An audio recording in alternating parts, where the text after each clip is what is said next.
À peine élu, Joe Biden donne le ton, le retour du multilatéralisme délaissé pendant 4 ans. L'Amérique est de retour, prête à diriger le monde et non à s'en retirer. Mais la nouvelle administration avancera-t-elle en terrain miné? Jusqu'à la veille de l'investiture, Donald Trump et son secrétaire d'État ont adopté des mesures pour compliquer la tâche du nouveau président, au Yémen, à Cuba, mais aussi en Iran. Al-Qaïda a une nouvelle base d'attache. Il s'agit de la République islamique d'Iran. Une déclaration sans aucune preuve qui ne devrait pas aider sur le dossier brûlant du nucléaire. Donald Trump s'était retiré de l'accord de contrôle du programme iranien. Partisan de la pression maximale, il avait remis en place les sanctions.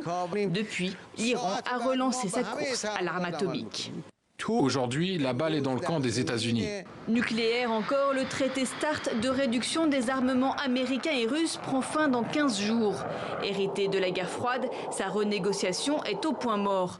Donald Trump voulait y intégrer la Chine, mais Russie et États-Unis détiennent à eux seuls plus de 90% des armes nucléaires du monde.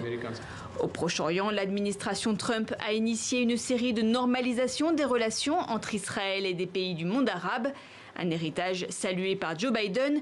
Reste la reconnaissance de Jérusalem comme capitale de l'État hébreu qui empoisonne les discussions avec les Palestiniens.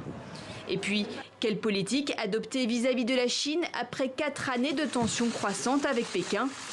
Les traditionnels alliés européens, eux, n'ont pas caché leur enthousiasme pour l'avenir. Ils ont salué l'arrivée d'un ami à la Maison-Blanche, un partenaire aussi dans la lutte contre le changement climatique.